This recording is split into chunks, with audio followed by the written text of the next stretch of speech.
Bom dia, é uma satisfação dar as boas-vindas à sessão de hoje.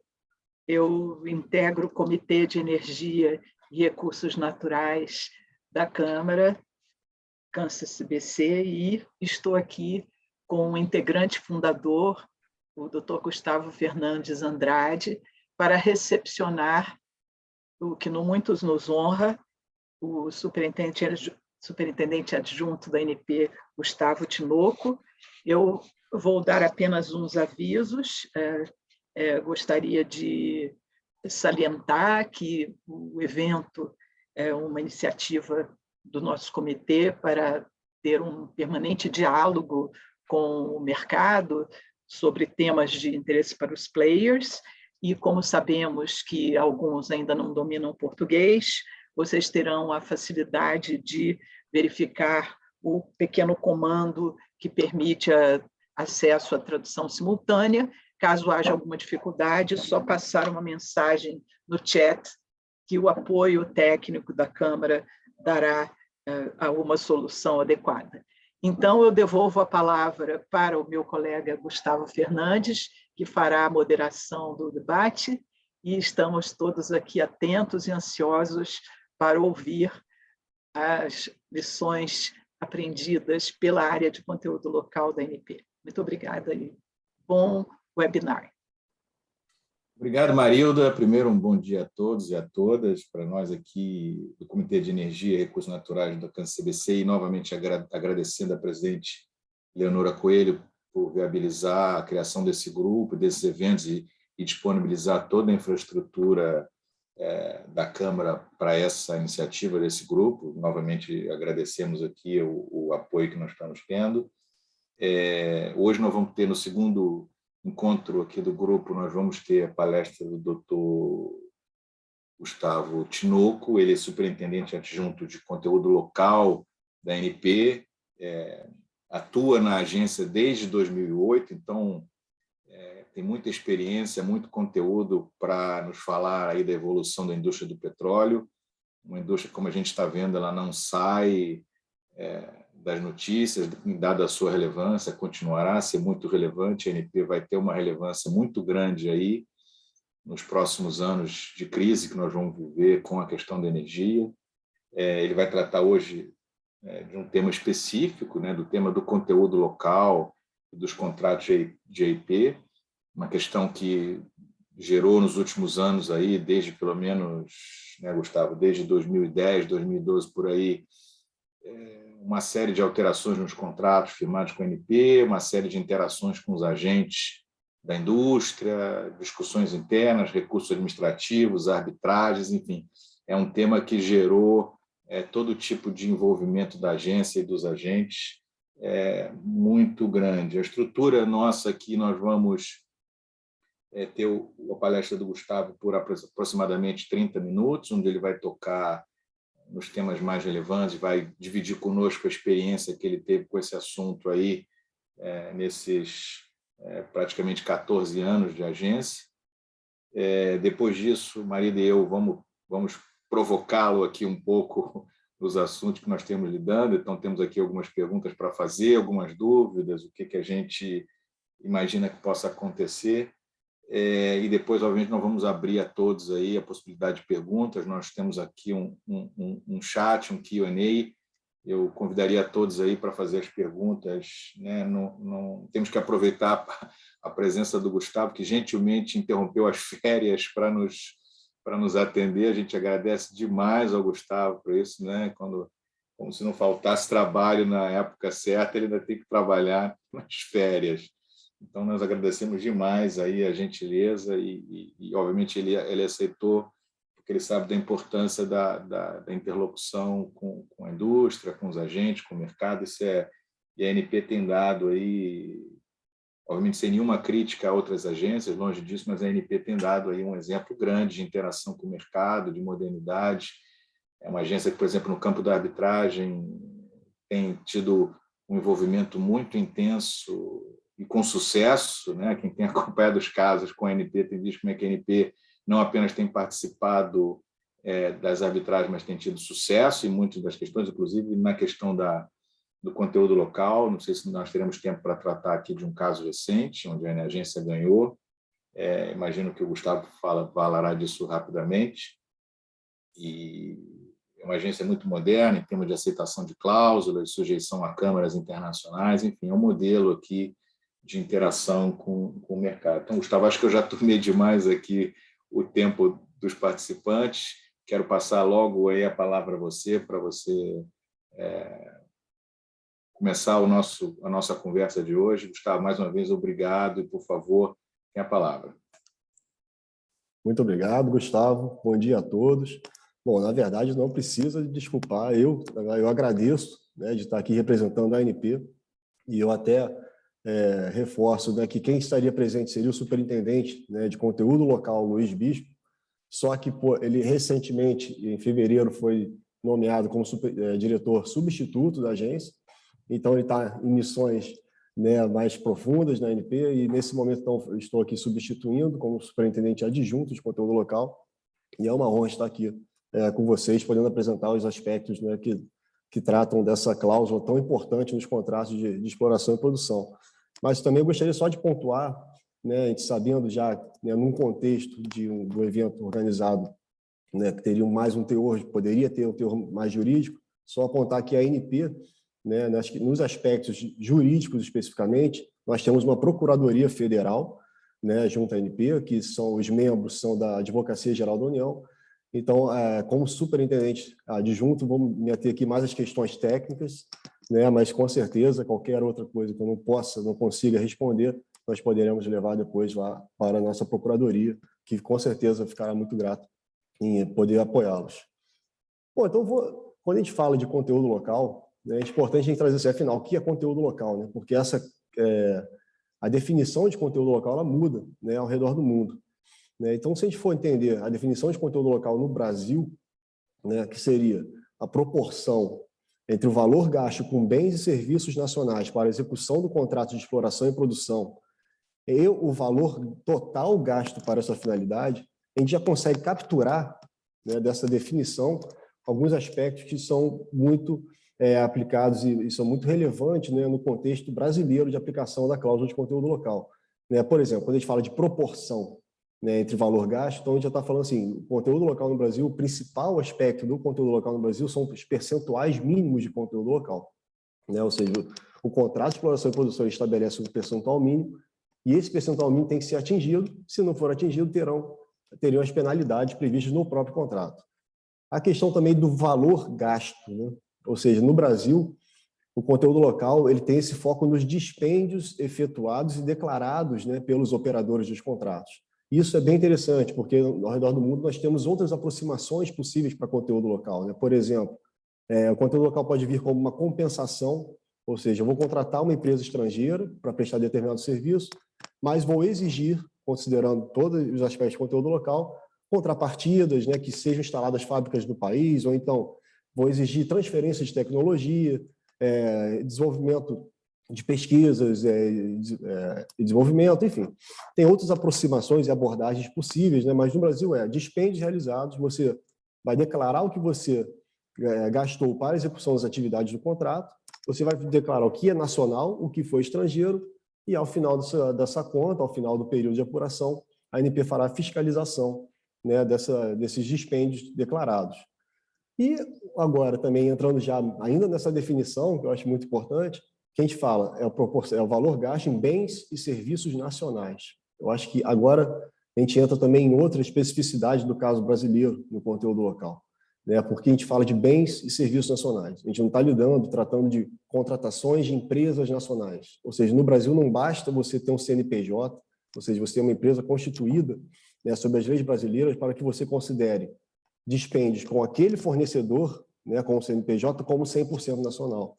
Na verdade, os bens e serviços têm que ser nacionais, ou seja, essa medição ela é realizada, a medição de nacionalidade de cada bem ou serviço, ela é realizada conforme metodologia publicada pela ANP, definida e publicada pela ANP, e é realizado por organismos acreditados pela ANP. Eles fazem a certificação de conteúdo local, ou seja, você vai verificar qual foi a proporção de conteúdo local que tem naquele bem ou serviço, conforme certificado existente para ele, Então, o operador de contrato poderá declarar determinado dispêndio como nacional ou parcela dele nacional, enfim, aí vai depender dessa aferição, né, do conteúdo local conforme o grau de nacionalização estabelecido nas metodologias da ANP.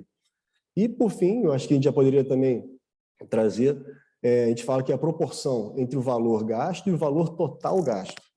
Ou seja, a aferição do conteúdo local só é realizada, né, pela ANP, né, para a geração de todos os fins, após o término dos marcos de apuração. Ou seja, você tem que ter esse total gasto, né? Então, é importante, vou trazer isso um pouco mais aqui na minha fala, mas o conteúdo local ele é aplicado para a fase de exploração, né? Então, você tem um conteúdo local específico para a fase de exploração, né, do contrato, ou seja, aquele momento que você vai fazer a prospecção petrolífera, vai fazer levantamento sísmico, perfuração de poços, para identificar se aquela área contratada realmente tem o potencial, né, para passar para a fase de produção, né? E essa fase de produção ela tem algumas etapas, e a principal etapa dela é a etapa de desenvolvimento da produção, é quando você monta a infraestrutura necessária para a produção.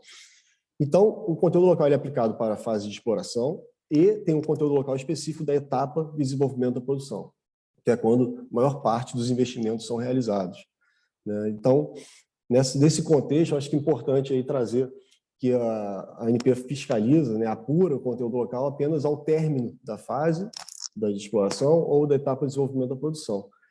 Enfim, e o conteúdo local a gente tem aí, né, aí já no contexto global, né, os objetivos, né, no sentido de você estimular a demanda, né, por fornecedores nacionais de bens e serviços, né, você tem toda uma visão aí desenvolvimentista de trazer esses fornecedores nacionais para a cadeia global de valor.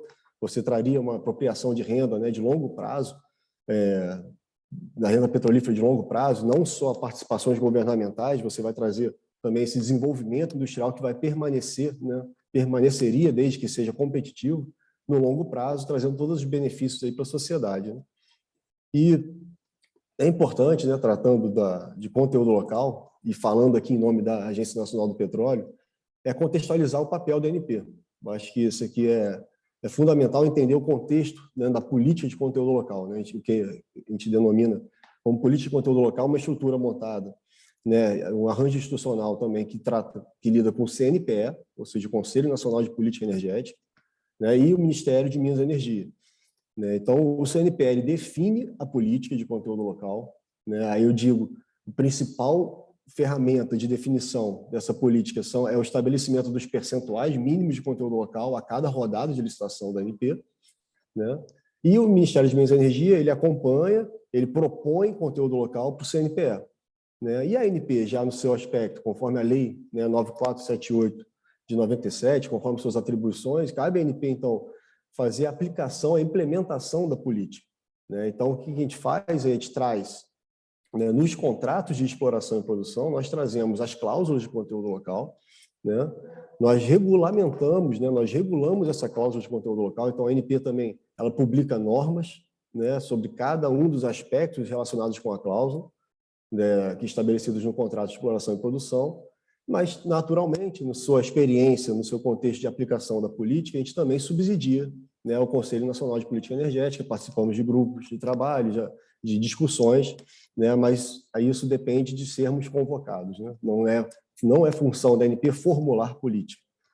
Então, acho que, diante dessa contextualização, eu gostaria de descrever um pouco do contrato, né? Ou seja, afinal, a gente está falando aqui muito de conteúdo local, o conteúdo local ele é aplicado nos contratos de exploração e produção. Então, é muito importante trazer assim, quais são os principais aspectos, né, dessas cláusulas de conteúdo local nos contratos, né? Eu tenho aqui, eu gostaria de trazer para vocês, né, que isso é até uma questão também importante. O conteúdo local, sendo estabelecido no contrato, né, quem for aderir ao contrato, quem for participar das rodadas de licitação, quem for apresentar suas ofertas, né, suas propostas, eles estariam aderindo ao contrato, né, e nessa adesão ele já tem toda a transparência de como vão ser os aspectos de conteúdo local. Ou seja, então, assim, eu queria só reforçar essa questão da transparência, né, do conteúdo local no Brasil. Você já tem ali o que vai ser cobrado. Você vai ter que atingir isso, se não atingir vai acontecer isso, e quais seriam os mecanismos para que a ANP vai implementar e aplicar para verificar se aquilo foi atingido ou não. Então, isso é importante trazer, porque, por um lado, você tem esse benefício, né, de ter muita transparência, você sabe que você vai aderir àquela cláusula, mas, por outro lado, a gente sabe que a indústria do petróleo e gás natural ela tem riscos, né, tem incertezas envolvidas, né, no processo de exploração, no processo de desenvolvimento, e que aquele conteúdo local que foi setado lá no início, que você já sabia, que você aceitou aquele conteúdo local, nós sabemos, sim, que por aspectos de mercado, por questões tecnológicas e diversos outros, né, a gente está, na fala do Gustavo Fernandes, até trouxe uma questão da importância, né, e de crises que poderão vir, se nós trouxemos até essa questão do contexto da guerra Rússia-Ucrânia e tudo mais.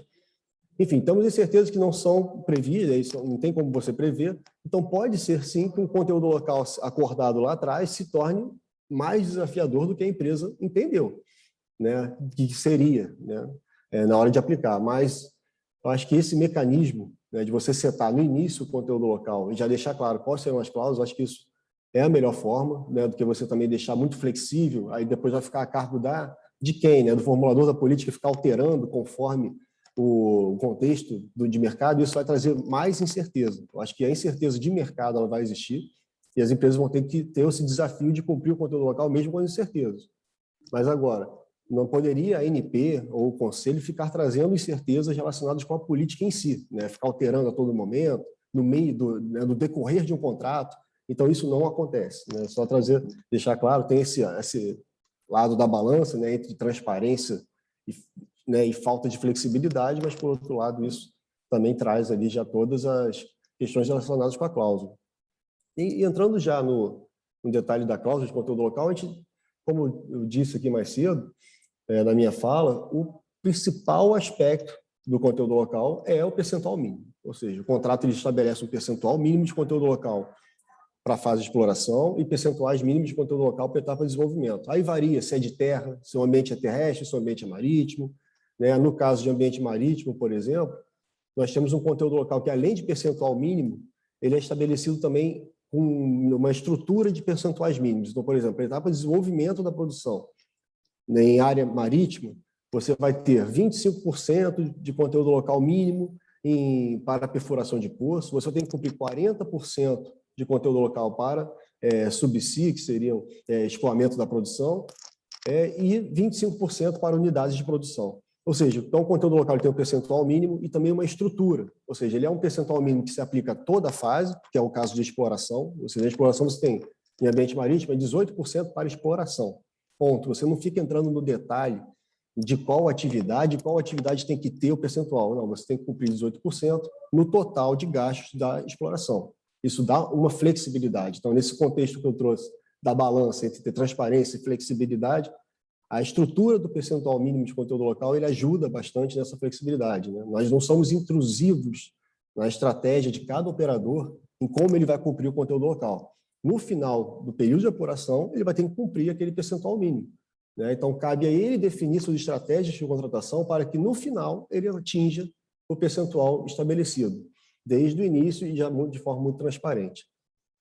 Outro aspecto importante, como já também relatei, é a forma de comprovação do compromisso, né? Então, o contrato ele deixa claro, os dispêndios, né, realizados no bem serviço nacional serão comprovados mediante certificação de conteúdo local, né? E isso tudo variou ao longo do tempo. Eu vou trazer aqui só mais um pouco também desse contexto histórico aí do conteúdo local, mas hoje, tudo que eu estou falando aqui é muito focado em hoje, né? Como o conteúdo local vem sendo aplicado nos últimos contratos de exploração e produção.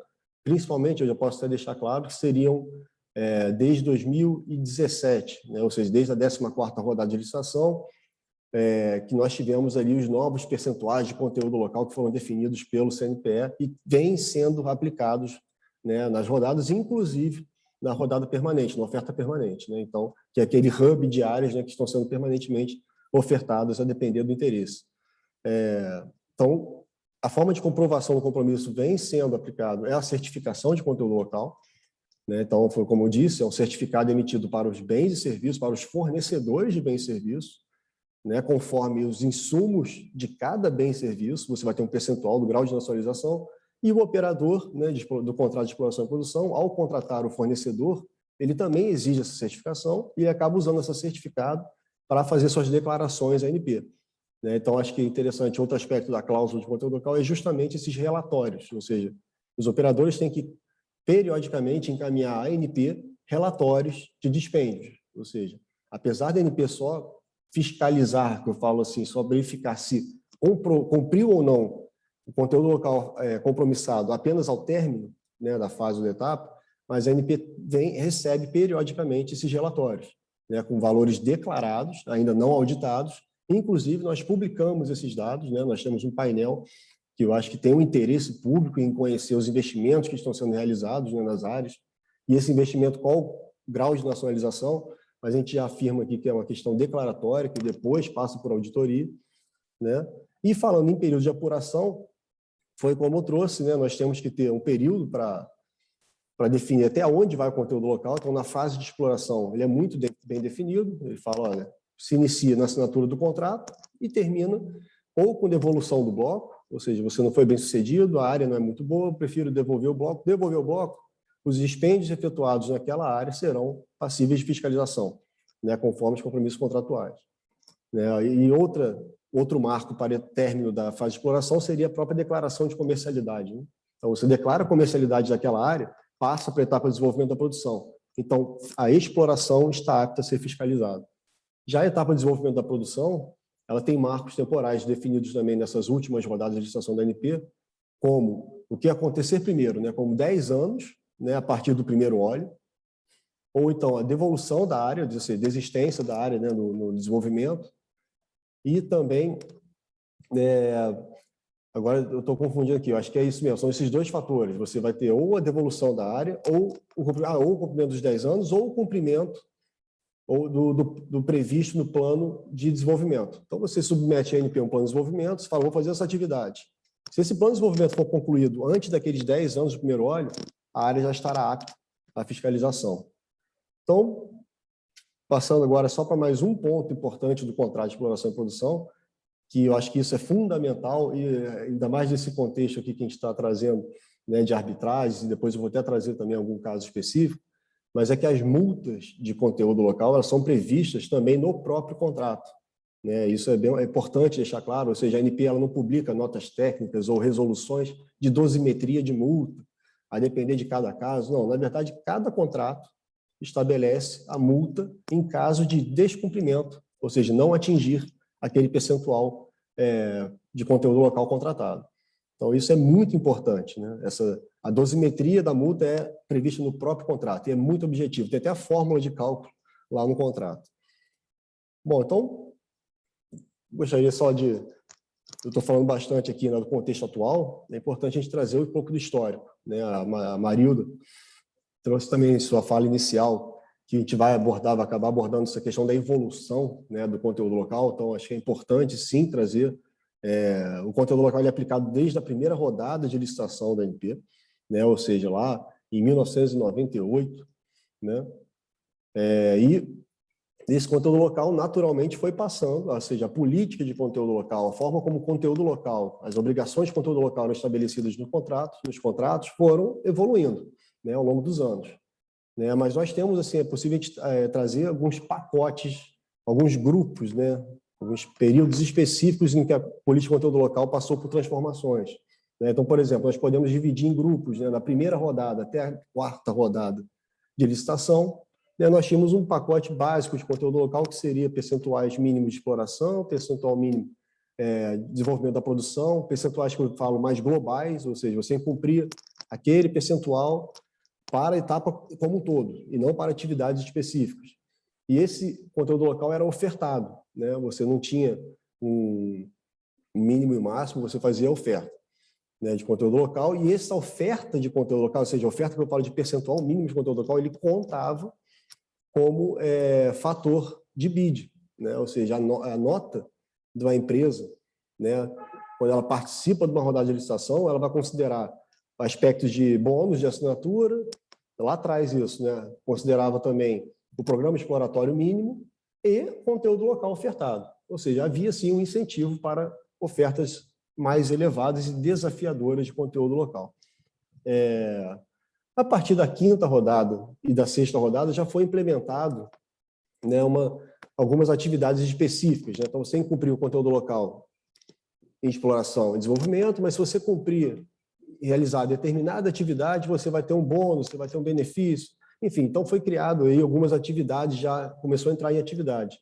O grande ponto, né, a transformação da política de conteúdo local foi a partir da 7ª rodada de licitação, que ocorreu a partir de 2005, né?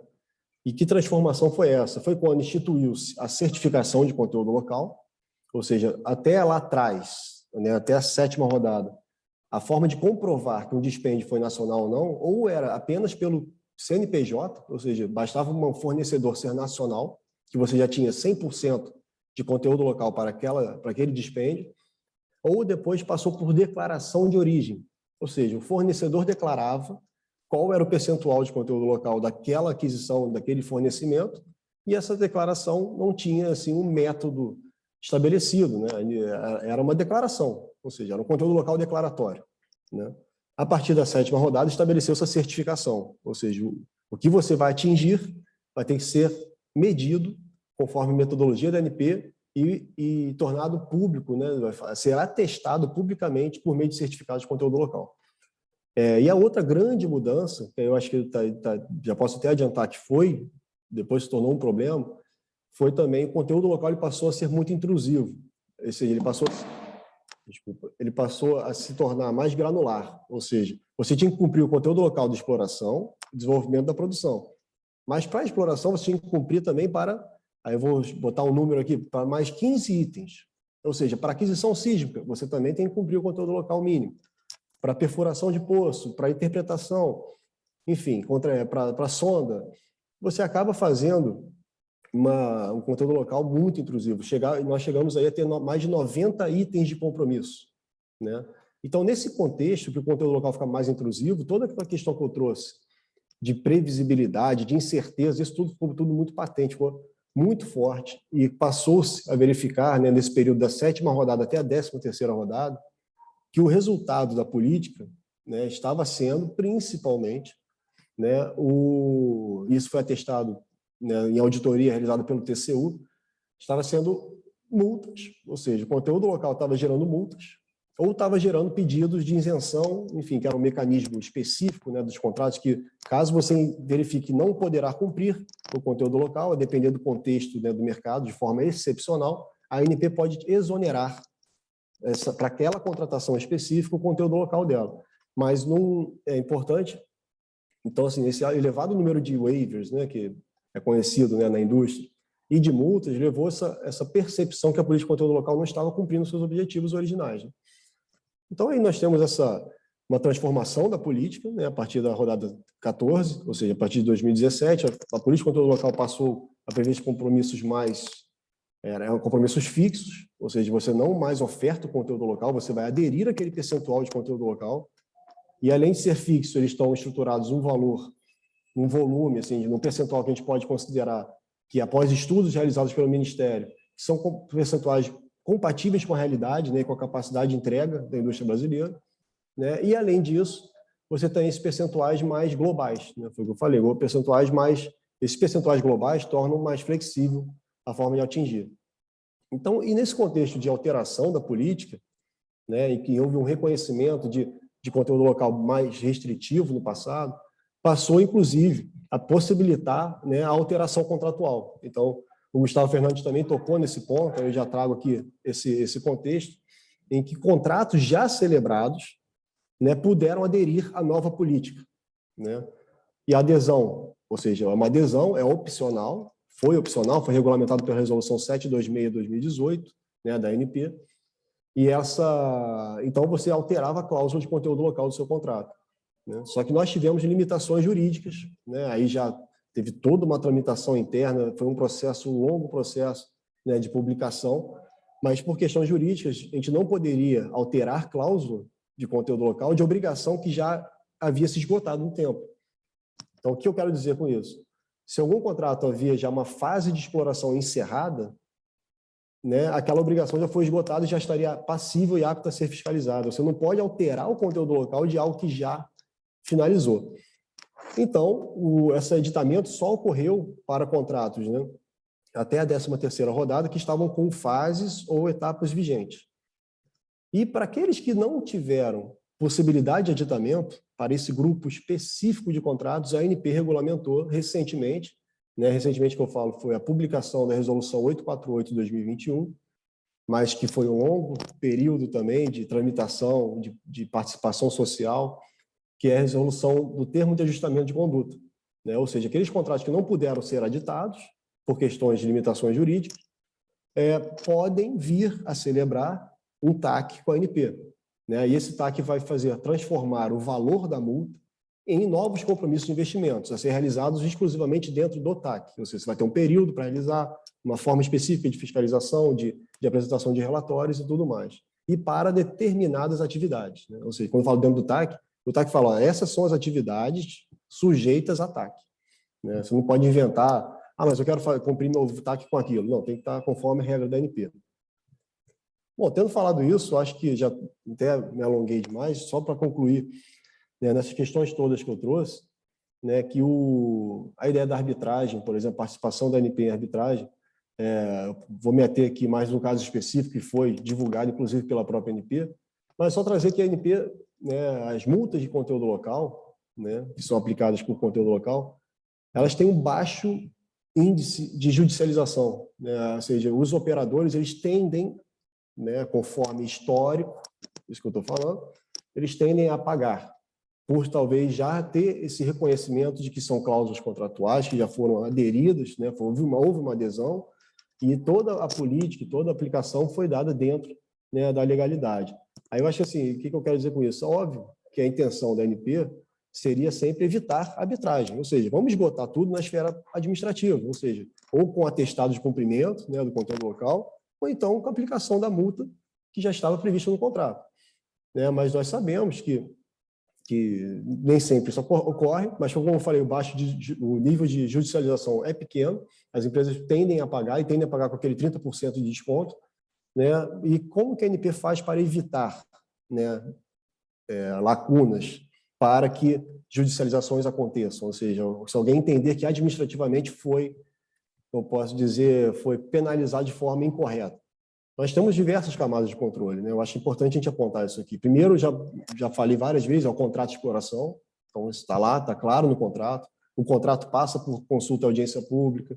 O contrato passa, né, em todas essas camadas que eu estou falando, tem participação da nossa Procuradoria Federal, né? Nós temos também a regulação da ANP, dentro das cláusulas contratuais. Toda a regulação da ANP é feita dentro da lei, seguindo todo o rito, né, de aprovação interna, de participação social, né? Então, isso também é muito transparente. O próprio questões básicas, né, de processo administrativo, ou seja, qualquer autuação da ANP, qualquer passo da ANP no sentido de penalizar, de punir, tem que cumprir todo o rito de ampla defesa, né? Isso de forma, de fato, cumprido, né? As multas, as penalidades contratuais de conteúdo local são aplicadas dentro desse contexto de notificações, de dar o prazo de defesa, alegações finais, enfim, todo um rito é cumprido, né? E também, aí a última camada que eu traria é a questão dos recursos, né? Então, é possível recorrer, né? Tem recursos da esfera administrativa, né, em segunda instância, que a diretoria da ANP avalia, e caso queira levar e judicializar o caso, também é possível fazê-lo, né? E que nós tivemos aí recentemente foi a arbitragem, né, específica da certificação de conteúdo local, né, em que, como eu trouxe, é onde se mede, né, o grau de nacionalização de fornecimentos, e só a partir desse certificado que você pode declarar determinado gasto como nacional. Se você declarou um determinado gasto como nacional e numa auditoria da ANP você não conseguir respaldar essa informação por um certificado de conteúdo local, todos os valores são transferidos para a coluna de estrangeiro. Ou seja, um investimento nacional sem certificado, ele passa a ser um investimento estrangeiro. E você vai afetar o cálculo do conteúdo local. Então, diversas argumentações jurídicas foram trazidas né, no contexto dessa arbitragem, mas é só importante trazer essa vitória, né, da ANP, que no sentido que a certificação de conteúdo local ela é, sim, uma obrigação, né, prevista no contrato, e ela está relacionada com a obrigação principal, que são os percentuais mínimos. Ou seja, se não tem certificado, você vai converter aquele investimento para estrangeiro e você vai afetar o seu percentual de conteúdo local. Enfim, eu acho que esse é o principal ponto. Eu acho que poderia falar aqui de outros aspectos, mas eu acho que eu já fui trazendo aqui para vocês diversos pontos que podem vir a ser abordados em arbitragem, em questionamentos, né? Mas, por exemplo, a questão de obrigação impossível, força maior, né? A gente vê que são argumentos muito trazidos à tona em casos de recursos, né, contra a penalidade, mas ele fala recursos administrativos, né, fora do contexto judicial ou arbitral, são argumentos muito trazidos, né? É obrigação impossível. Mas, assim, você mesmo aderiu àquela obrigação, você mesmo ofertou, né? No passado, você ofertava o conteúdo local, né? E haviam mecanismos de você, se era impossível, tem mecanismos contratuais de você pedir isenção pontual, né? São os waivers e tudo mais, e muitas empresas perderam esses prazos, né? Solicitar o waiver e tudo mais, né? Então, nós temos aí outra questão também que pode ser trazida, que a gente foi identificando ao longo do tempo, olha, eu realizei investimentos em exploração, mas esses investimentos, a minha campanha exploratória foi mal sucedida. Eu tive problemas com órgãos ambientais, o que eu faço? Assim, vocês vão me fiscalizar, mesmo eu não tendo sido bem sucedido, por questões alheias ao meu interesse? Ou seja, eu diria a abrangência do conteúdo local. E isso, pela regra contratual, sim, né? Você vai considerar os dispêndios realizados naquela fase até o momento que você abandonou aquela fase, seja lá qual a motivação de abandono, né? Ou seja, a gente já ouviu casos, já tivemos casos que o programa exploratório mínimo foi exonerado por conta de limitação de licença e tudo mais, sim, mas o conteúdo local nunca foi exonerado por essa questão, né? O conteúdo local teve dispêndio, aquele dispêndio teve que ter sido nacional naquela proporção do contrato.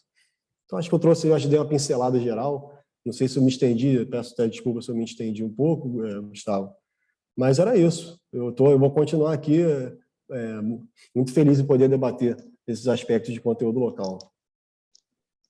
Não, Gustavo, a gente agradece aqui, foi ótimo aqui, como é que você conseguiu aí resumir, assim, tantos anos e tantas rodadas de discussão sobre conteúdo local aí em apenas 30 minutos. A sua capacidade de síntese aí foi excelente. Marilda, você já tem algumas perguntas para fazer, já quer fazer algumas considerações? Por favor. Sim, sem dúvida. Primeiro, eu quero reiterar o elogio feito pelo Gustavo.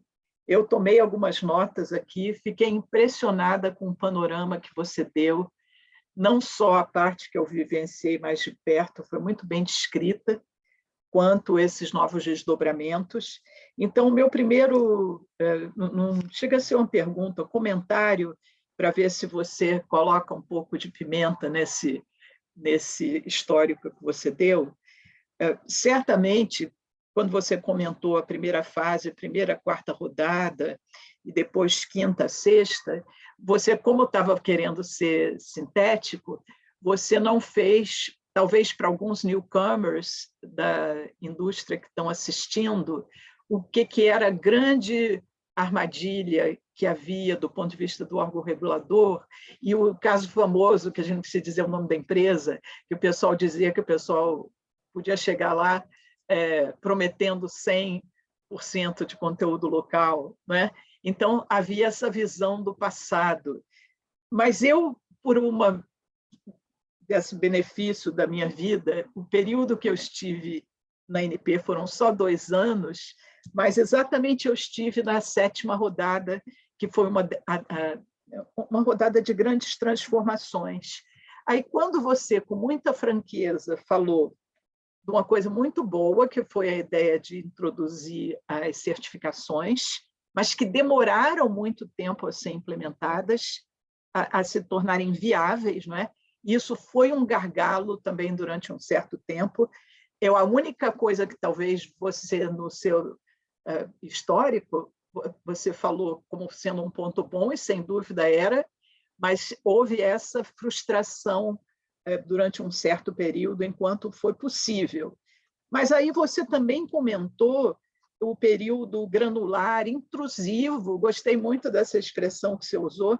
Então, eu fiquei curiosa de você me dizer o que você acha, essa é a minha primeira pergunta, que foi a medida de sucesso para a ANP conseguir, com a interlocução com o mercado, com todos os estudos que vocês fizeram, superar esses impasses, esses desafios, ir adiante daquele momento que eram só waivers e ajustes para atingir um mecanismo cuja efetividade vocês têm mais ferramentas para comprovar. A minha segunda questão é, eu sou muito simpatizante dessas grandes novidades regulatórias introduzidas pela ANP, principalmente a questão da análise do impacto regulatório. Então, essa é uma medida que foi comentada já bastante, há até um acordo com professores lá da UERJ de Direito Administrativo, que andaram fazendo um estudo. Eu fico curiosa de saber como vocês conseguem implementar essa análise de impacto regulatório na área de conteúdo local. E, last but not least, fazendo uma pequena referência aqui, a breve referência a um estudo que a IPN, não é? Que eu cito sempre, Association of International Petroleum Negotiators, eles fazem muitos research papers e estudos assim, contributivos no seu papel educacional e de interação com universidades. E aí eles fizeram esse pequeno trabalho comparativo exatamente de políticas de conteúdo local, de acordo com os valores, a maximização de benefícios para os países.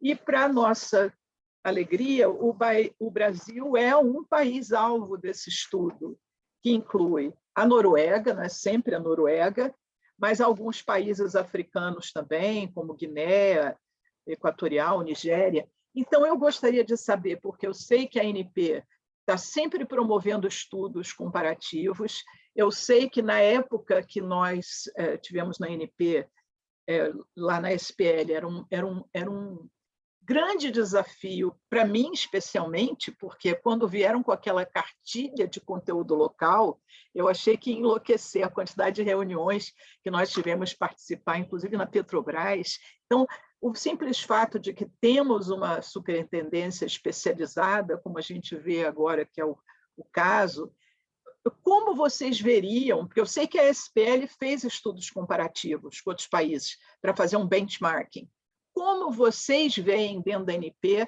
esse benchmarking e a comparação que outros órgãos fazem em relação à política adotada atualmente pela ANP? Você já relatou aí uma visão que me parece de ser um caso de sucesso, mas eu queria ouvir um pouco mais sobre isso. Desculpe se eu exagerei, 3 perguntas, mas eu prometo que não faço mais nenhuma. Todas as outras serão aí do público e do colega Gustavo.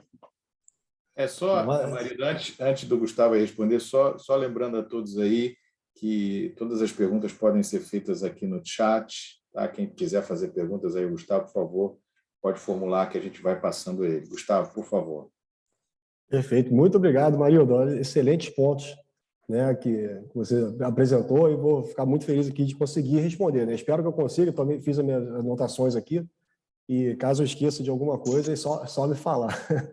Mas, assim, eu acho que é importante, muito importante que você trouxe, né, que qualquer transformação desse nível que foi, né, a partir da 7ª rodada, de instituir uma certificação, você até mencionou o nome, né, cartilha de conteúdo local, e a cartilha de conteúdo local seria a metodologia, né, para você medir, né, o grau de nacionalização dos bens e serviços adquiridos, né, pelos operadores e declarados, né, para o cumprimento do seu percentual de conteúdo local.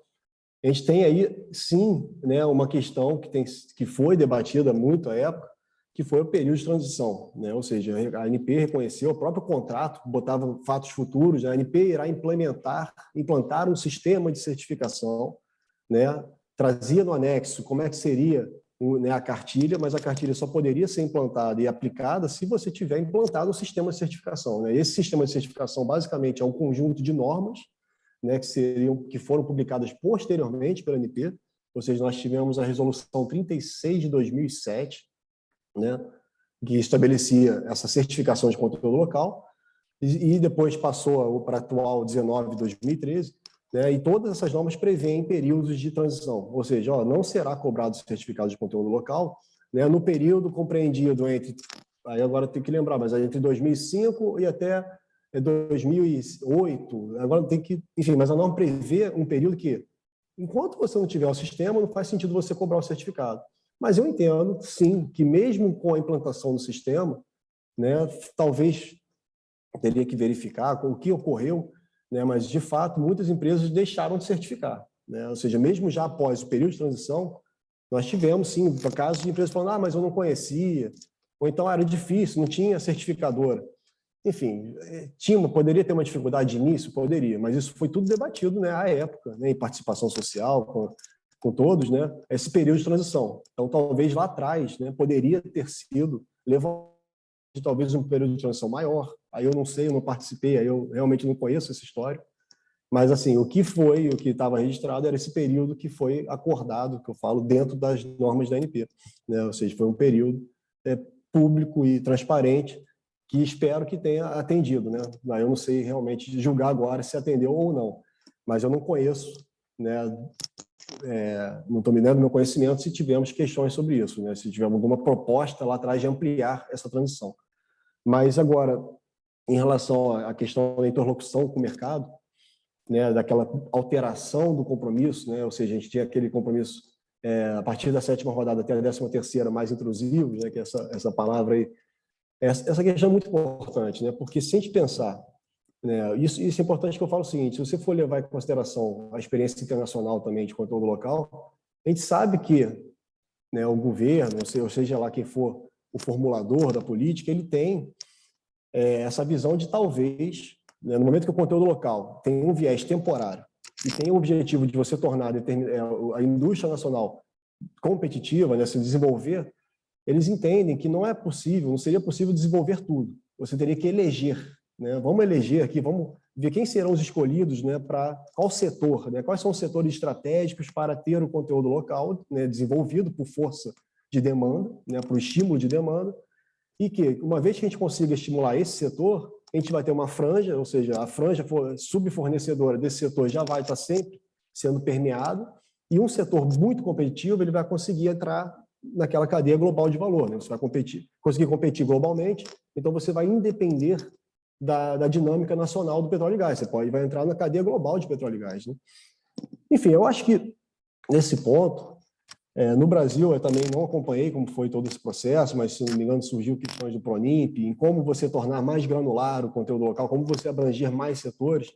A gente sabe que, se for um debate mal feito, eu não estou entrando no mérito, estou falando, se você fizer essa forma de selecionar setores, eleger setores específicos para ter o seu conteúdo local, né, um conteúdo local para chamar de seu, a gente sabe que, se for feito de uma forma não muitos estudos e tudo mais, acaba que todo setor vai querer o seu conteúdo local. E eu acho que foi um pouco o que aconteceu. Assim, todo mundo tinha um conteúdo local, né? Aí, para cada, por exemplo, para construir uma unidade estacionária de produção, você tinha o conteúdo local para caldeiras.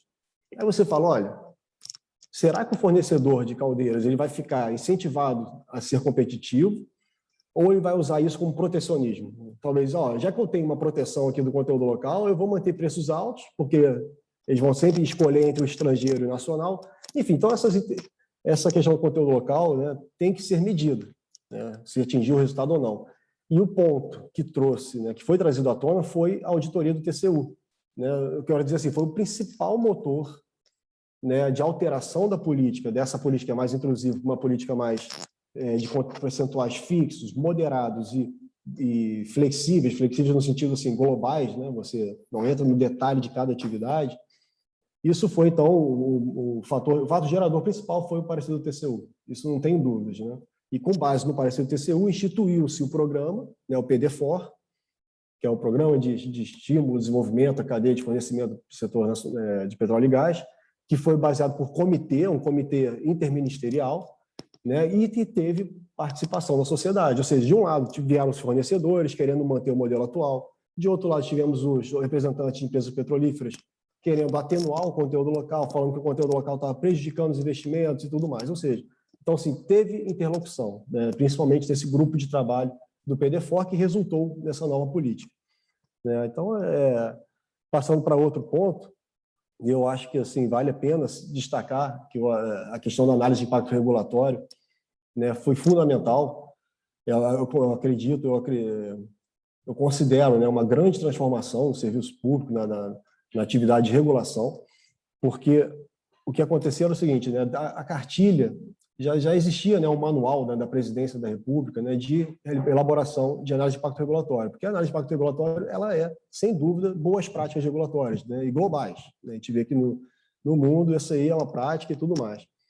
Só que esse manual da Presidência ele não foi regulamentado, né, não tinha essa obrigatoriedade de atender, então dependia muito de controles internos da própria casa. Né? Então, eu acho que isso é importante trazer à tona aqui, o próprio papel da Procuradoria Federal junto à ANP, né, que nos processos de regulação que passavam para a análise deles, eles sempre batiam no ponto. Ó, apesar de não haver obrigatoriedade de elaborar a IR, vocês têm que cumprir, né, questões já gerais de norma, né, de leis de introdução ao direito, aquela LINDB, né, vocês têm que justificar os atos e apresentar alternativas. Ou seja, então a gente acabava tendo que fazer uma análise de impacto, né, assim, comparando alternativas, de uma forma indireta, mesmo sem que tivéssemos a norma. Mas quando, de fato, foi regulamentado pelo decreto 10.411, de 2019, né, que aí botou um período de transição também, parece que passou a ser obrigatório a partir de abril de 2021, o que a gente pode dizer é, estamos até hoje num período de transição, de adaptação, né? Eu lembro que a casa fala, olha, é difícil, é desafiador, mas o resultado final é excelente. Né? E a ANP já tem, no caso de conteúdo local, nós temos a experiência da alteração da Resolução 19 de 2013, que inclusive está em consulta e audiência pública. A gente vai ter, a consulta finaliza em breve, e teremos uma audiência pública em 23 de março, e ela resulta de uma análise de impacto regulatório. Foi o relatório de análise de impacto regulatório número 1 de 2021. Ou seja, foram trazidas à tona ali diversas alternativas para atacar determinadas lacunas de aplicação da norma. E foi interessante esse resultado, que passou por participação social, então foi muito aprimorado, ou seja, algumas alternativas que estavam sendo eleitas pela ANP, com base em seus critérios como melhor, ela foi refinada. Ela falou, tá bom, realmente não seria melhor, vamos criar um meio termo? Então a gente foi criando alternativas de meio termo, né, para atingir os objetivos propostos. Então, enfim, então o resultado foi muito bom e agora a gente está com essa consulta pública, que é aplicar as alternativas eleitas como melhores para alterar a Resolução 19 de 2013 e em breve teremos mais. Né? A gente já está aí com 3 análises de impacto regulatório para realizar e para alterar outra vez a certificação, que é um aprimoramento contínuo, a Resolução 27 de 2016, que é a de apresentação de relatórios de gastos à ANP, e também a Resolução 25 de 2016, que é a de acreditação de organismos, né, de certificação de conteúdo local. E, por fim, aí, trazendo essa questão de benchmarking, sem dúvida, a ANP está atenta. Eu destaco até mesmo o papel do superintendente Bispo, Luiz Bispo, o papel que ele tem de incentivar e participar de congressos e eventos com diversos países, né, sejam no modo online, seja no modo presencial. Inclusive, há pouco tempo atrás, estava lá em Niamey, né, capital do Níger, apresentando conteúdo local brasileiro, né, e tudo mais. Ou seja, então, assim, a gente tem uma forte interação, né, global em apresentar o nosso modelo. Mas agora, e captar, né, as melhores práticas globais? Como fazemos isso? Eu acho que isso é importante, trazer essa limitação, primeiro, da ANP, né, que, como não somos formuladores da política, acaba que a gente talvez não capture muito, né, essas possíveis melhorias, assim, a gente não trabalha no dia a dia com isso, né, não é o nosso core business, não são nossas atribuições, mas sempre que identificamos algum ponto, né, alguma reclamação, por exemplo, realizamos workshop de conteúdo local em 2021, diversas propostas de melhoria foram trazidas à tona, só que eram melhorias que diziam respeito à política, ou seja, ao CNPE, e não à ANP. Então, a ANP elaborava um documento e encaminhava ao CNPE. E, para isso, eu já diria assim, o melhor benchmarking que existe para a política de conteúdo local é a própria medição de sua aplicação. Ou seja, o CNPE, né, CNPE não, o Ministério de Minas e Energia, montou um grupo de trabalho no ano passado, que foi concluído no início desse ano, na verdade foi concluído no final do ano passado, que é um grupo de trabalho com participação da ANP, e ouviu a indústria, ouviu o participante, que é para estabelecer mecanismos, indicadores de monitoramento da política. Eu acho que esse é o principal ponto. A gente tem que saber, né, se estamos atingindo o resultado, né, pretendido, estamos atingindo os objetivos pretendidos. Então, a gente só consegue ver isso com a medição. Então, a ANP propôs diversos indicadores, né, utilizando bases de dados que já existem, e deixamos em aberto, né, na conclusão desse relatório do Ministério de Minas e Energia, que novas propostas de indicadores sejam apresentadas pela indústria, né? Aí também tem que apresentar não só a proposta, como também onde coletar os dados e tudo mais. Eu acho que é basicamente isso. Não sei se eu respondi, mas continuo aqui à disposição. Todas respondeu de forma completa, transparente. Muito obrigada. Gustavo, eu quero primeiro só fazer uma consideração e depois, na verdade, minhas perguntas querem explorar mais aí a sua formação como economista do que propriamente a gente discutir aqui questões jurídicas do conteúdo local, tá? Primeiro, a sua afirmativa de que a judicialização, né, a discussão do tema fora do âmbito da ANP foi baixa, isso é verdade. Isso, de fato, aconteceu pela característica muito marcante da indústria do petróleo, ou seja, os agentes da indústria do petróleo são muito, como eu chamaria, de contratualistas, inclusive no sentido literal do tema, né? Então, são empresas que têm negócios no mundo inteiro, é uma indústria globalizada por característica. Então, se o contrato estiver muito claro, eles não vão discutir, não vão brigar contra a letra do contrato. Por mais que, às vezes, uma interpretação finalística ou da razoabilidade pudesse permitir. Não é a característica dessa indústria. E, de fato, a questão do conteúdo mínimo está muito detalhado nos contratos, né? As etapas que se sujeitam ao conteúdo local, o que se considera conteúdo local. Você tratou bem do ponto de que não é questão meramente de um CNPJ, você tem que ter a substância econômica, ela tem que estar efetivamente, tem uma característica nacional, a fórmula de cálculo, e por isso a arbitragem, né, que teve sobre o assunto, o resultado dela foi muito previsível, porque, na verdade, o que tentava se discutir ali eram os próprios critérios contratuais. Isso aí não é a maneira que eu acho que teria muito êxito, como, de fato, não teve, foi uma adesão unânime no caso, né? Uma adesão muito bem fundamentada, de certa forma até previsível, por conta do detalhamento do contrato. Mas, do ponto de vista econômico, Gustavo, e aí fazendo a ressalva que você já fez muitas vezes, que é o problema de o formulador da política não é quem a implementa, que é sempre o dilema, não só da ANP, no caso da ANP isso é apenas mais acentuado, mas é o problema de todas as agências reguladoras. Então, aqui você tem um problema do CNPE e do Ministério de Minas e Energia tentar aproveitar a existência do petróleo e da atividade no Brasil para criar uma indústria local, coisa que passa no mundo inteiro, não é um fenômeno brasileiro, né? E, como você sabe, essa questão de você criar um conteúdo local, uma base de uma indústria que opere, o grande desafio é a medida, é a dose. Aonde você acerta na dose, aquilo gera um estímulo saudável, ou quando aquilo começa a criar ônus e burocracias absolutamente exageradas, que é o negócio.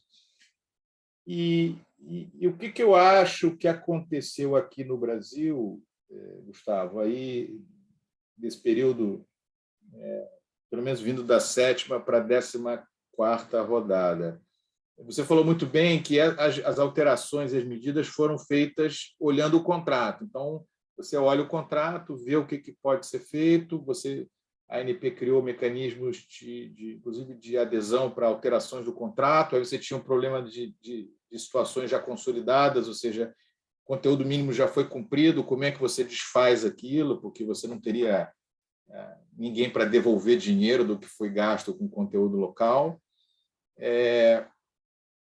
E aí o problema que eu vejo é que você, na verdade, tem agentes que estão competindo deveriam estar competindo em igualdade de condições, mas como cada um deles teve contratos feitos em determinados regimes de conteúdo local diferentes, na prática você tem diferenças de tratamento. Você tem agentes que conseguiram ter um regime menos, como você diz, menos intrusivo, menos rigoroso, e outros que acabaram cumprindo uma regra num determinado momento. Quando você chegou a falar, você chegou a ter lista com determinada atividade com 90 itens de conteúdo local. E aí a pergunta para você, Gustavo, mais de novo, do ponto de vista do economista, do que propriamente da questão jurídica, né? É o velho livro lá do Frederic Bastiat, né? Aquilo que se vê e aquilo que não se vê, né? As consequências não planejadas de um planejamento central.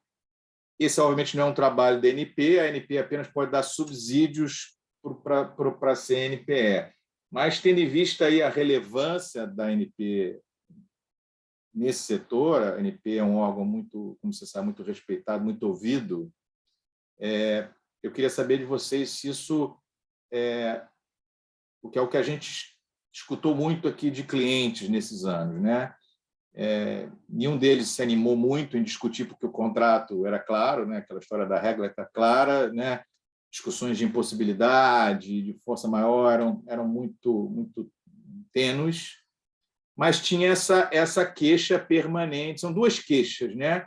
De que o exagero na medida, ao invés de atrair, ao invés de estimular uma indústria local, ela cria um protecionismo e, às vezes, pode afastar o investimento. E o segundo é que, na prática, aquilo cria um sistema que você tem empresas que tiveram menos exigências de conteúdo local que outras e, portanto, isso gera algum tipo de vantagem competitiva. Tá? Então, a minha pergunta para você é como a ANP está vendo esse tema, se vocês dividem essa preocupação ou não, às vezes a preocupação não é essa, se essa discussão, de certa forma, de atenuar e uniformizar mais os regimes de conteúdo local, se isso é uma questão, principalmente depois lá da auditoria do TCU, basicamente saber como é que esse assunto está sendo tratado, se essa preocupação ela é recorrente, porque a gente escuta isso dos agentes, a gente escuta isso dos clientes, essa preocupação de que o contrato está sendo cumprido certinho, mas o resultado dele, na prática, é que tem agentes com regimes distintos, isso gera certas desvantagens. Então, perfeito, muito bem colocado, né, Gustavo? Agradeço, né, a questão. E, assim, eu posso afirmar, acho que eu até pincelei alguma coisa dessa durante a minha fala inicial, que talvez a principal ferramenta, aí uma ferramenta que eu posso trazer que tem base legal, né, tem uma solidez jurídica e passou por todo o processo de regulação e tudo mais, para tentar resolver e atenuar essas questões, foi a regulamentação do TAC, do Termo de Ajustamento de Conduta. E o que eu quero dizer com isso é o seguinte: o TAC ele foi proposto pela ANP, né? Ou seja, a ANP identificando esse gap, ou seja, empresas que conseguiram editar, empresas que não conseguiram editar, né? Ou seja, a gente atraria, isso é um risco natural, e eu posso falar isso abertamente, porque, como eu até disse, né, em processos sancionatórios, a gente vê que na defesa as alegações, às vezes, se concentram nessa questão de era difícil cumprir, obrigação impossível, força maior. A gente sabe que esse argumento vai até ganhar um pouco mais de força, natural, porque houve um reconhecimento pelo formulador da política que a política era muito difícil, então alterou a política. Mas agora, juridicamente, se isso é viável ou não, estou falando assim, a gente espera, sim, que virão questionamentos nessa linha, né? E também, já pensando como órgão regulador, como implementador da política, pensando em como fazer, né, para resolver essa questão dentro da lei e de uma forma que você, na verdade, resolva trazendo mais conteúdo local, ou seja, fazendo cumprir aquilo que não foi cumprido, a gente pensou no TAC. Né? Eu quero dizer assim, partiu da ANP, mas foi amplamente amadurecido e discutido, inclusive, com o CNPE. É importante até trazer o papel do CNPE, que em 2021, a partir da publicação da norma pela ANP, o CNPE aumentou o rol de atividades sujeitas ao TAC, ou seja, ele foi além do upstream, né, da exploração e produção, e possibilitou atividades no downstream, no midstream, né, de transporte, de navios de transporte e tudo mais. E nós temos aí, a todo momento também, nós comunicamos o TCU também do andamento das atividades, por nossa de atividade de regulamentação do TAC. Né? Pois nós sabemos que o TAC também, por mais que tenha uma solidez normativa e legal, ela também traz ali, tem que ser muito bem feito. Né? Sem que já pegar, se a gente for ver o histórico, por exemplo, de execução de TACs em outras agências reguladoras, nós tivemos um histórico que a gente pode falar, no geral, ruim. Assim, nós tivemos ali, ou seja, você faz todo um esforço normativo, você aplica o TAC, você celebra o TAC, e quando você começa a executar os investimentos, você tem problema, e vem uma auditoria do TCU falando que está tudo errado. Assim, está tudo errado, não. Ó. Tem que mudar.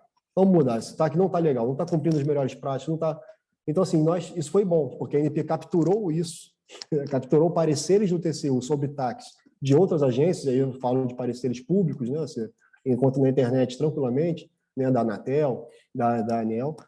Então, assim, nós utilizamos isso como experiência.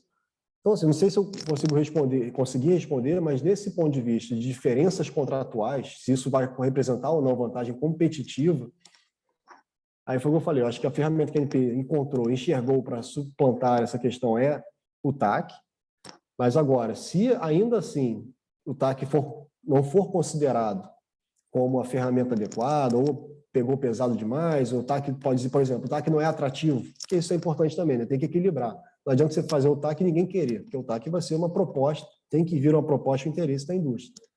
Eu não consigo enxergar outra forma de resolver isso que não uma outra diretriz do formulador da política. Né? Ó, vamos fazer uma segunda rodada de aditivos para tentar equalizar contratos, mas foi o que a gente falou, nesse caso não seria nem aditivo, não seria nem alteração contratual, porque são limitações jurídicas. Né? Assim, aí que eu falo, estou resumindo muito, está bem resumido, o processo está público lá, depois qualquer um pode acessar pelo Sistema Eletrônico de Informação de ANP para ver os pareceres da nossa Procuradoria, né? No sentido de não possibilitar a alteração de cláusulas de conteúdo local para tornar tudo compatível com a nova política, nesses casos em que já a obrigação já encontrava-se esgotada no tempo, né, que eram fases encerradas. Então, assim, eu acho que seria bem difícil, por mais que possa ser identificado como problema, ou não, seria bem difícil resolver essa questão de forma contratual. A gente já tem essa limitação jurídica e muitas dessas multas foram até pagas. Né? Então, assim, também se gerar alguma coisa aí nesse momento, a gente pode até talvez criar essa desvantagem competitiva também com quem já pagou a multa. Porque é interessante, o TAC ele começou a ser discutido em 2018, em 2019 já foi publicado a tomada pública de contribuições, então assim, já há uma expectativa do TAC, pelo TAC, desde 2019, inclusive a ANP parou de aplicar sanções de conteúdo local. Em que sentido? A gente parou o processo sancionatório até as alegações finais. A gente parou de decidir e aplicar a multa. Por quê? Porque havia justamente uma expectativa de ter um TAC, daquela multa ser convertida em novos compromissos de conteúdo local, cumprindo, assim, o objetivo da política. Então, assim, a ANP se mobilizou nesse sentido. Vamos evitar causar mais prejuízo relacionados com a velha política? Então, eu digo aí, qual o remédio? O TAC. E qual a forma de que a gente encontrou do TAC ficar mais atrativo e ter mais volume de recursos é não aplicando sanções enquanto se regulamentava o TAC. Então, a gente segurou, a gente represou uma série de processos sancionatórios aí para dar agora essa possibilidade, e as empresas estão com um prazo de 180 dias, essas empresas que já contam com o processo sancionador, né, em aberto, em andamento, elas têm 180 dias para apresentar a proposta da ANP. Não sei se eu respondi aí, Gustavo, mas fico aqui, continuo à disposição. Respondeu, porque o ponto é esse mesmo, né? Como mero implementador da política, o que a ANP podia fazer é justamente isso, é regulamentar o efeito, né? Ou seja, a multa efetivamente existente, né? Ou para aqueles contratos onde ainda o conteúdo local ainda não havia sido cumprido totalmente, você poderia fazer, por aditivos contratuais, você podia fazer a troca de regime, isso foi feito em alguns casos.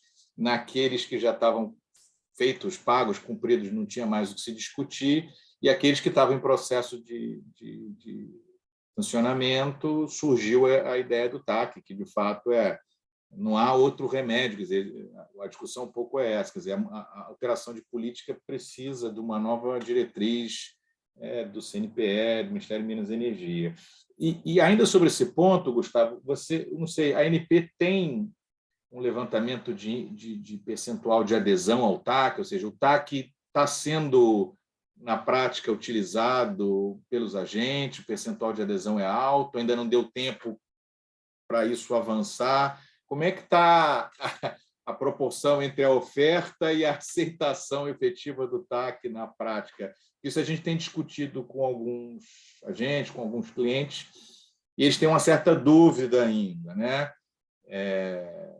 E um pouco aquela característica do Estado brasileiro. Às vezes pode ser que venha alguma coisa melhor ainda, né? Sempre E nesse ponto, a ANP agiu bem quando foi cumprindo os contratos, né, no sentido de não estimular o descumprimento, mas agora, com a vinda do TAC, às vezes tem alguma dúvida se eventualmente não surge um regime novo. Eu queria saber de você disso, como é que tem sido o percentual de adesão, se ele tem ido bem, não está, ainda está muito cedo para dizer, enfim, se você tem alguma informação sobre isso. Perfeito. Muito obrigado pela pergunta. Já digo aí de primeira mão que a gente não tem ainda, né, nenhum requerimento, né, para celebração de TAC, tampouco proposta de TAC, né, que a primeira etapa é você apresentar um requerimento, aí você já tem que cumprir algumas etapas ali de apresentação de documentação, aí tem um tempo depois para formular a proposta. Você tem um prazo, por exemplo, o processo sancionador ficará 180 dias suspenso, né, interrompendo a prescrição da punição, por 180 dias até que você apresente de fato uma proposta. Ou seja, então você primeiro apresenta o interesse em celebrar TAC e depois você apresenta de fato a proposta, que a gente sabe que a proposta ela carece de estudos e avaliações econômicas e tudo mais. Mas, assim, então nós não temos ainda solicitação de TAC, o que nós temos é a gente tem nos nossos estudos, conforme eu falei, a gente tem um processo sancionatórios represados, né? Então nós temos assim, um potencial de TAC que pode superar R$1 bilhão, né? Pode chegar a 1,3 bilhão de multas já aplicadas, né? Ou seja, autos de infração já lavrados, né? Notificados, só que sem a decisão administrativa ainda. E temos mais, aí eu poderia dizer talvez mais 1 bilhão, relativos a autos de infração que não foram ainda lavrados, né? E encaminhados, né? Notificados aos agentes, porque estão aguardando a questão da análise de waiver. Ou seja, a questão da análise de waiver, ou seja, isenção e ajuste de conteúdo local, né, eles são muito complexos, né, requerem toda uma longa tramitação de avaliação de estudos, documentação. Então, assim, a ANP está avançando, né, recentemente conseguir a deliberação da diretoria colegiada no sentido de aprovar o waiver, né, relacionados a sondas marítimas num determinado período e para determinadas empresas, ou seja, empresas que formularam os pedidos tempestivamente. E o que a ANP vai passar agora é que a contratação de sonda marítima não tinha nacional naquele período. O que a ANP faz é verificar a documentação após essa decisão da diretoria, ou seja, a decisão de mérito, e verificar se as empresas comprovam, né, por meio de documentos fiscais e tudo mais, se realmente eles comprovam que o valor de determinada contratação relacionado especificamente a fretamento de sonda marítima. Com isso, a gente possibilita transformar o valor estrangeiro em nacional. Por quê? É impossível, por questões excepcionais e comprovadas de mercado, foi impossível cumprir o conteúdo local. Fora isso, se não apresentou o waiver, se perdeu o prazo para apresentar, enfim, aí é aquilo que a gente não consegue lidar. Mas, enfim, então a gente teria aí um potencial de TAC de mais de 2 bilhões de reais, né? Até o momento não temos TAC. O que nós temos, eu acho que é importante trazer isso, que o TAC deu muito trabalho para publicar, né? Então a gente publicou a 848 de 2021, resolução 848, em julho de 2021, e de julho de 2021 para cá a gente está num trabalho constante de interação com a Procuradoria e com o mercado, de potenciais interessados com o TAC, tirando dúvidas, né? Então o IBP ele tem concentrado, o Instituto Brasileiro, né, de Petróleo, Gás Natural e Biocombustíveis, eles têm concentrado, encaminhado para a ANP diversos questionamentos, né, para ajudar e auxiliar, né, os seus associados na formulação de propostas. E o que a ANP tem feito é recebendo essas dúvidas, trabalhando, né, ou seja, será que tem alguma coisa que a norma não está muito clara ou requer uma antecipação de um posicionamento? A gente consulta a nossa Procuradoria para verificar se o entendimento que está sendo proposto pela Superintendência de Conteúdo Local está correto ou não, assim, correto no sentido, tem alguma restrição de ordem jurídica para aplicação desse entendimento? E nós temos, então, assim, uma interação muito boa com a Procuradoria, muito boa com o mercado, e estamos publicando, inclusive no site da ANP, tem uma página de conteúdo local, e nessa página de conteúdo local tem uma página de TAC. E lá a gente consegue publicar todos os esclarecimentos que vêm sendo trabalhados, né, para dar mais transparência e dar uma maior atratividade para o instrumento. Perfeito. E desse esclarecimento, dessas dúvidas que são mais comuns, quais aí as 3, 4 principais que você destacaria que são formuladas assim com maior frequência para a ANP, até para ajudar a divulgar o TAC?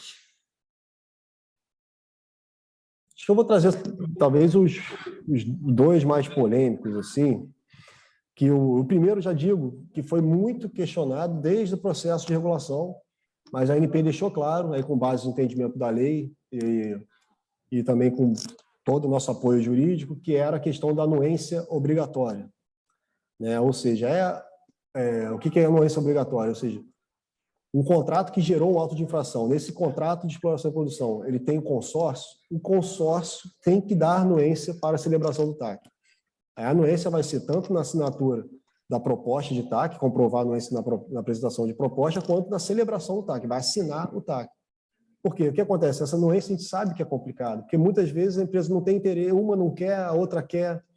Aí o que nós propusemos, né, para o mercado foi, olha, essa questão de anuência, vocês têm que trabalhar o seguinte, trabalhem internamente, entre vocês, fazendo arranjos contratuais particulares, e caso uma empresa não queira celebrar o TAC, não queira ser responsabilizado pelo TAC, enfim, ela vai ter que, obrigatoriamente, pelo normativo da ANP, celebrar o TAC, né, assinar o TAC, mas depois vocês podem eleger um agente responsável, esse agente responsável executar e cumprir todo o TAC, e se não cumprir, né, aí por questão de responsabilidade solidária, todo mundo vai ser penalizado, ou seja, a ANP vai correr atrás de todo o consórcio, né, para pagamento da execução do TAC, né, por execução extrajudicial e todas as penalidades previstas em caso de descumprimento do TAC.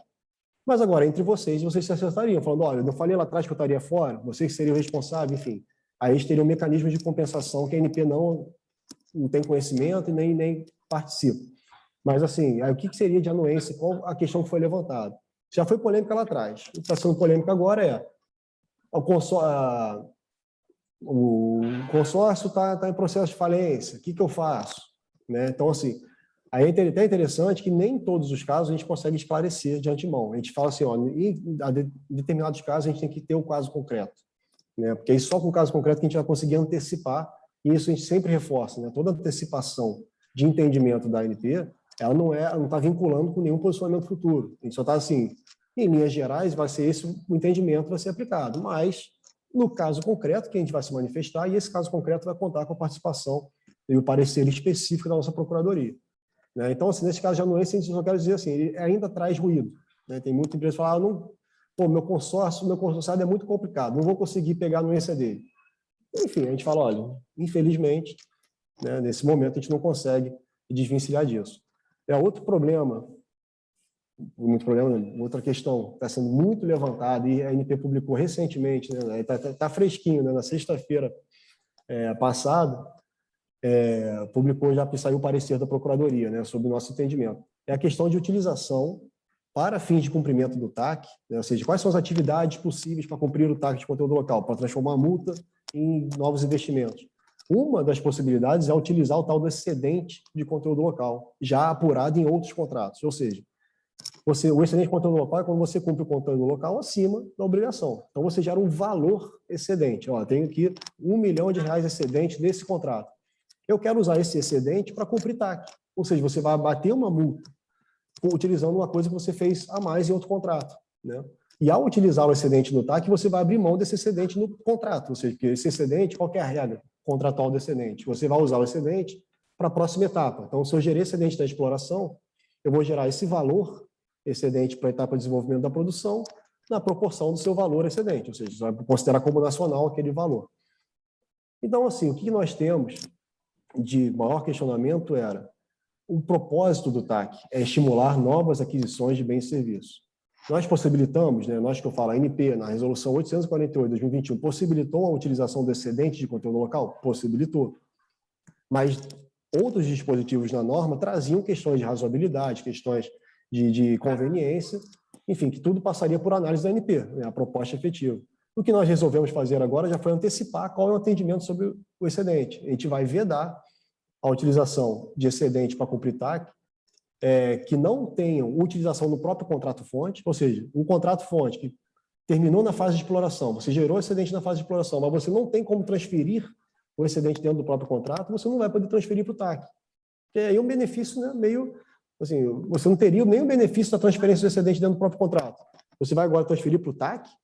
Enfim, então, o primeiro ponto, a utilização do excedente de conteúdo local no TAC tem que estar restrito aos casos em que é possível transferir excedente dentro do próprio contrato-fonte. E o segundo ponto, a gente limitou o valor. Os excedentes de conteúdo local não podem superar 10% dos compromissos do TAC em valor. Por quê? que a gente se reconhece. A gente reconhece que possibilitamos a utilização do excedente, reconhecemos.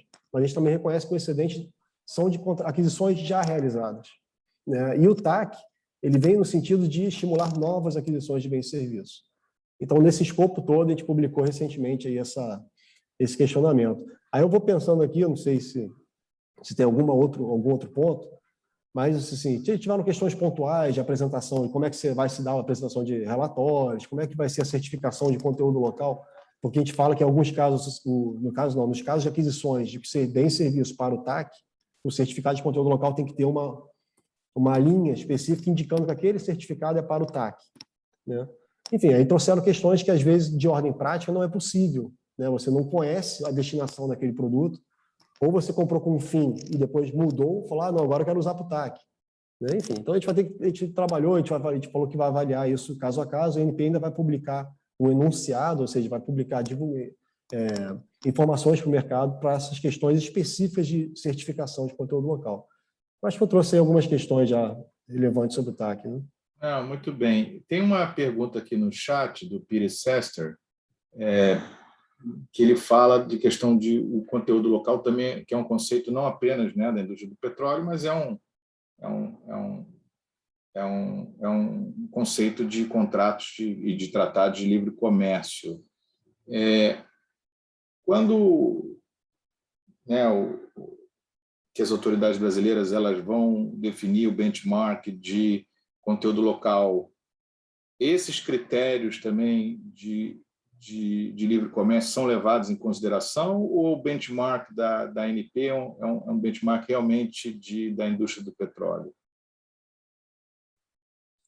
Olha, muito interessante essa pergunta, eu agradeço, né, receber essa questão, e se eu não me engano, a gente até se posicionou recentemente para o Brasil Energia, né, que é uma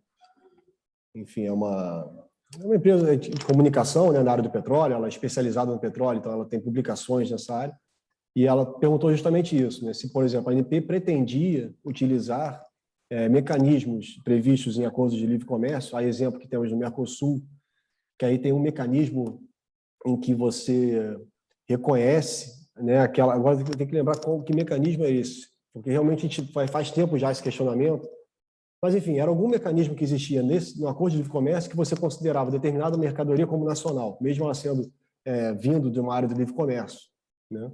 Ou seja, seria estrangeira, né, do ponto de vista da conteúdo local, mas por ponto de acordos comerciais seria considerado como nacional. Ou seja, a ANP não poderia considerar como nacional, fazendo em paralelo, né, com essas questões. Enfim, nós trouxemos que, nesse momento, não há estudos em andamento, né, pela ANP nesse sentido.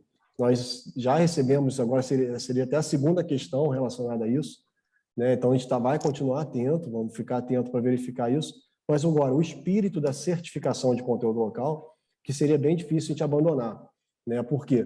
Se eu não me engano, nos estudos prévios que fizemos, né, nessa questão de utilizar algum mecanismo de livre comércio para considerar um fornecimento nacional ou não, a gente verificou que muito ali ocorre por declaração, né? Enfim, tem um componente declaratório, e essas declarações, elas fogem do espírito da certificação, né? A certificação tem que ser uma medição, tem que passar e cumprir todo o requisito. Enfim, então a gente tem que ficar atento, né, a atender e apontar sempre os princípios da certificação de conteúdo local, mas sem abrir mão de discussão, sem abrir mão de ter esse contato, essa interação com o mercado para possíveis melhorias, né? Enfim, acho que seria basicamente isso. E em relação também, aí já partindo um pouco, aí já não é nem questão de livre comércio, seria uma questão já de medidas, né, de protecionismo, né, do mercado, que a gente sabe que tem a Organização Mundial do Comércio, né, que pode vir a punir. Eu acho até interessante isso também. Eu li bastante, nós lemos aqui, né, na ANP bastante materiais e assim, nós não temos conhecimento, né, não tivemos conhecimento de nenhum embargo, assim, nenhuma solicitação de informação por parte de autoridades, né, do livre comércio questionando a política de conteúdo local no Brasil. Mas a gente sabe que sim, é um tema que é debatido, né, ao redor do mundo, né? Até que ponto a política de conteúdo local pode ir para não se tornar uma prática anticompetitiva e protecionista que impacte acordos comerciais. Mas a gente não, a ANP, então, como implementadora da política, a gente não tomou conhecimento ainda de alguma limitação nesse ponto. Maravilha. Marilda, a gente já está se aproximando aqui do final, já tomamos aqui demais o tempo do Gustavo, e aí eu queria saber se você tem um ponto, quer falar, ou só finalizar Não, também? eu quero só agradecer mais uma vez, não só a oportunidade, quase que foi no Dia Internacional da Mulher, o seu evento, viu, Gustavo? Mas eu queria agora retomar o que o Gustavo falou no início, de parabenizar a nossa presidente, Eleonora, nos escalões intermediários, em nome da Luísa Campbell, eu também quero parabenizar todas as outras, e não seria exagero afirmar que também na experiência minha como árbitro, eu pude atestar a eficiência das mulheres que andam trabalhando aí nos bastidores do Câncer CBC. Mas é que, nesse caso, a iniciativa foi do Gustavo e outros colegas de ter essa ideia, de trazê-lo. Foi uma sorte nossa poder ouvi-lo também. Sabemos que o bispo também é muito eficiente na comunicação, mas para mim foi um privilégio poder relembrar esse tema que na época me fez sofrer muito, porque, ao contrário de você que é economista, eu sou uma advogada da antiga geração. E logo que chegou esse assunto, as reuniões que eu ia no Ministério, na Petrobras, eu achei que não ia ser capaz. Mas aí a abordagem interdisciplinar salva, né? Porque nós tínhamos profissionais espetaculares, alguns deles ainda estão na ANP. Então, assim como o Gustavo, eu só posso me orgulhar e parabenizar quando eu vejo o nosso órgão regulador da área de energia com pessoas como você, e é só o parabéns e o obrigado. Aprendi muito hoje. No mesmo sentido, Gustavo, aí, podemos chamar você já de xará aqui para evitar as confusões. De novo, agradecer demais o seu tempo, a sua disponibilidade, né, nas férias, para falar conosco. Isso tem sido tem muitos anos aí de envolvendo na indústria, questões com a ANP. A ANP sempre foi um órgão, todos os seus órgãos, né, procuradoria, superintendência, sempre muito acessível, né, disponibilidade dos agentes, né, resolvendo questões muito complexas, às vezes com pouco tempo, com pouca estrutura. A gente sabe como é que é difícil, isso varia de tempo para tempo. Então a gente sabe que o esforço que é possível fazer é feito, né, com todas as limitações que a gente sabe que o serviço público no Brasil tem e sempre teve, né? Então, de novo, aí, agradecer muito a sua presença, a sua participação. Um abraço também aí no bispo, ele não pôde estar aqui com a gente, mas, enfim, mande um abraço para ele. Agradecer a todos aí que participaram, que assistiram aqui o nosso debate. Foi um prazer tê-los todos. E em breve teremos aqui mais um evento aqui do Comitê de Energia e Recursos Naturais do Câncer CBC, e a gente avisa a todos em breve. Gustavo, foi um prazer. Muito obrigado a todos. Um abraço e um bom dia a todos. Um abraço. Até logo.